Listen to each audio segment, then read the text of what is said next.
ମୁଁ ତୃପ୍ତି ଆପଣଙ୍କୁ ସ୍ୱାଗତ କରୁଛି ମୋ ଚ୍ୟାନେଲକୁ।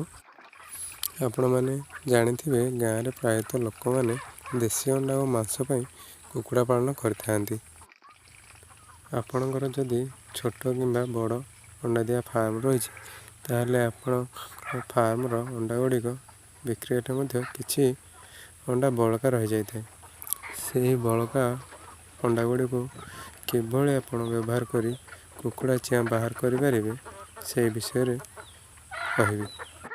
ବିନା କୁକୁଡ଼ାରେ ଆପଣ ମଧ୍ୟ ଅଣ୍ଡାରୁ ଛୁଆ ଫୁଟାଇ ପାରିବେ, କିନ୍ତୁ ଅଣ୍ଡା ଗୁଡ଼ିକ ଆପଣଙ୍କର ଭ୍ରୂଣବାଲା ଅଣ୍ଡା ବା ଗଞ୍ଜା ଲାଗିଥିବା କୁକୁଡ଼ା ଅଣ୍ଡା ହୋଇଥିବା ଦରକାର। ଆପଣମାନେ ଚାହିଁଲେ ଏଭଳି ଏକ ଛୋଟ ଇନକ୍ୟୁବେଟର ଘରେ ତିଆରି କରିପାରିବେ ଓ ଫାର୍ମର ବଳକା ଅଣ୍ଡା ଗୁଡ଼ିକୁ ଇନକ୍ୟୁବେଟର ସାହାଯ୍ୟରେ ହ୍ୟାଚିଂ କରି ଛୁଆ ବାହାର କରିପାରିବେ।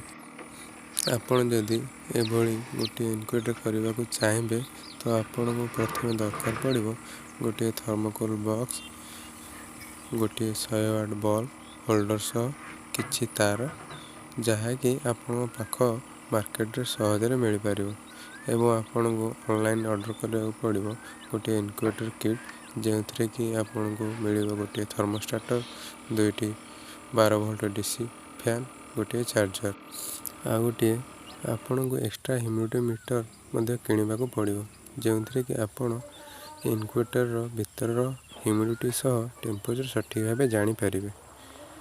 କନେକ୍ସନ୍ ଓ ଟେମ୍ପରେଚର କଣ୍ଟ୍ରୋଲର ସେଟିଂ ଆପଣଙ୍କୁ ଆରାମସେ କରିପାରିବେ।